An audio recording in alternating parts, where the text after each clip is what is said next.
So over the last couple of months, I've received a lot of questions of people asking me if I can explain to them how to taxi, take off and land. Yes, of course I can do that. However, making any kind of guide for this is a little bit complicated, as a lot of it has become second nature for me, and kind of placing myself in the shoes of a beginner might be a little bit difficult, but I hope that this video is actually going to explain some of the questions that you might have, and it's going to help you improve your taxiing, your takeoff and your landing. Now, even if you don't have Battle of Stalingrad and for some reason you're still listening, obviously that means that you have an interest in this. Battle of Stalingrad is probably going to be on a sale somewhere around Christmas time. All games are on Steam. Just getting a head start by watching this video and knowing what you have to do, you know, it could pay off. I'll be giving a short demonstration here based on the Bf 109 F4, since I know from experience that this is essentially the aircraft, along with the G2, that most players will start out with, because, well, you know, it's a 109 and everybody wants to fly one.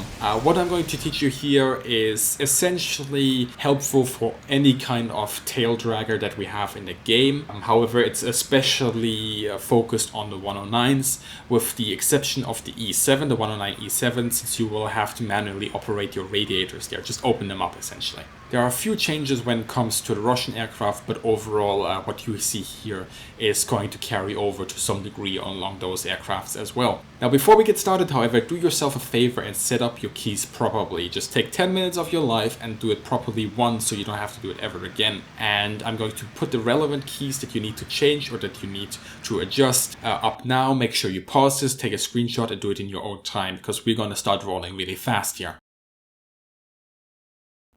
Alright, so once you've set up all your controls and you can remember them, hint, if you can't remember them, put it down on a paper next to you.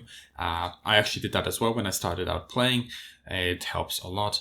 You're going to be in the, aircraft pen or whatever it's called. Essentially, you're going to be in the parking position and you'll have to go to the runway. Now, the first thing you want to do is essentially locate your position on the aerodrome. And what you do at that point is you press, I think this is the default key O, and you go to the map. Now, on some servers and in the single player, depending on which kind of difficulty you play on, you will see an icon of exactly where you are. I have turned that off because mostly when I play on the multiplayer, I'm on servers that don't show your exact location. You'll have to navigate by the map. So I only know that I'm spawning at Plazovsky and at the spawning pen, that's kind of here. Now, if I turn at this point towards the left, you'll see I have to take a long way until I finally get onto the runway. That's not what I want to do. I want to turn towards the right. There we go, somewhere over there. And just take the short route and the obvious route. Especially on the multiplayer, take the obvious route, take the short route, because that also dictates the takeoff and a landing direction. And do yourself a favor and obey those rules. Yeah, the rules are there to be obeyed. Because if you don't, you're going to run into all kinds of troubles, and there are going to be quite a few nasty words said towards your location. Now, the next step is to start your engine, and this is literally brain dead operation. Yeah, you can do this with your intelligence away from the keyboard. You simply press whatever key you've set up to start your engine. In my case, this is the E key. And you're just going to wait until your engine starts. This is fully automated. It's not like in Cliffs of Dover where you have to do a few movements, or in DCS where you have to do quite a lot of movements. Here, a monkey can do it. At this point, make sure that your controls are working. So I'm just tapping my brakes here. These are important. The German 109s have individual brakes for left and right gear. So right gear, left gear, right gear, left gear, tap, tap, da, da, da, da, da, da.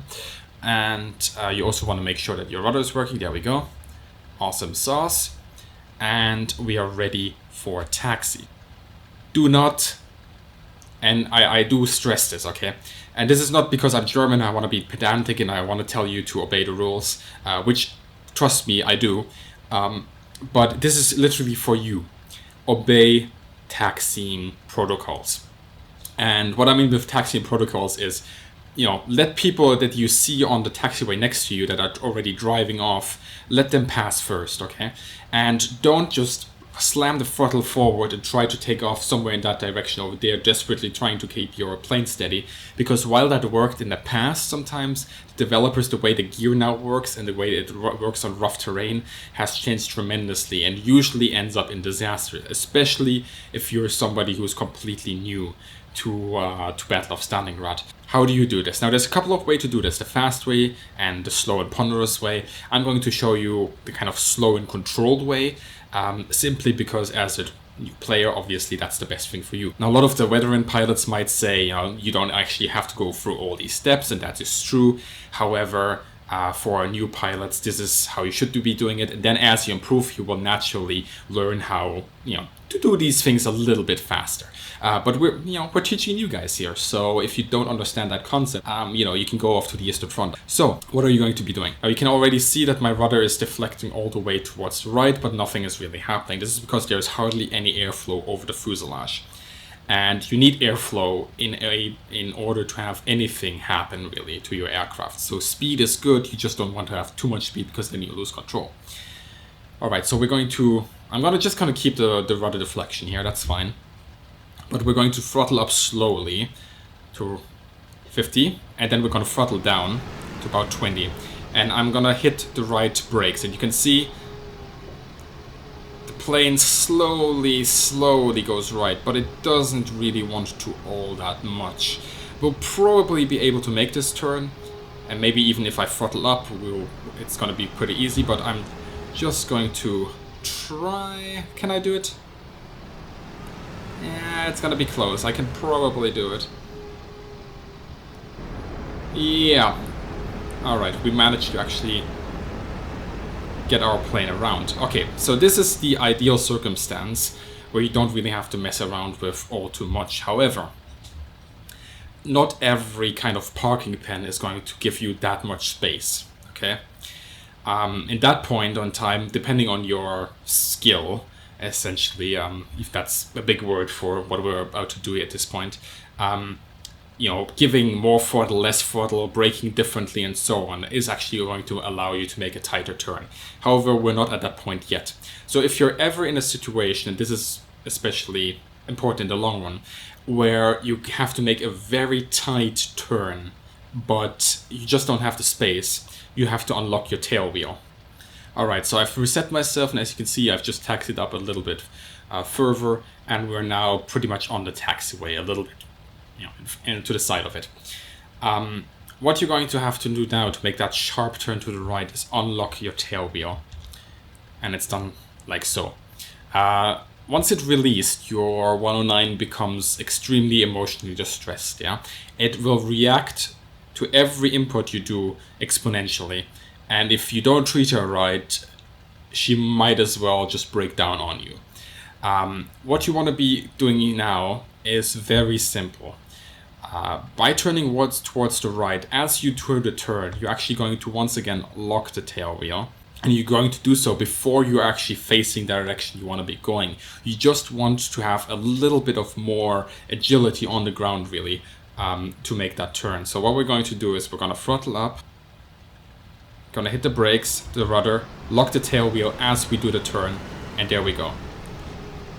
And now we're going to counter steer, and we nearly made a little bit too much of a turn. We're going to have to get used to this, okay? But we saved it. Now, at this point, it's piss easy. It's just going straight. General taxi protocol sometimes says that you want to do S-turns, kind of a slalom on the taxiway to see where you're going. You don't really have to do it all that much, as long as you lean out of the cockpit and look what's coming towards you. But it's all fine. Now, as I'm taxiing here, you can also see my pedals here. At some point, I'm tapping just the brakes to keep myself going straight. You can see my throttle setting there. And as we have to go left, I'm using the left brake, and I'm just using the plane's momentum really to guide me through here. Doing it quite slow. You can do it a little bit fast if you want to. But it's really just keeping in control, tapping those brakes when you need them, and not really overdoing anything. Now, contrary to what you might believe, or what you might tell yourself, or what anybody else have told you, all these taxiways are broad enough to allow any kind of aircraft that is available in Battle of Stalingrad and Battle of Moscow to taxi on them. They are broad enough. It might seem like it's a little bit of a squeeze, but there's room aplenty here. Okay, in single player, now you might as well just go on the runway, and we have to ask for clearance again, blah blah blah, rules must be obeyed.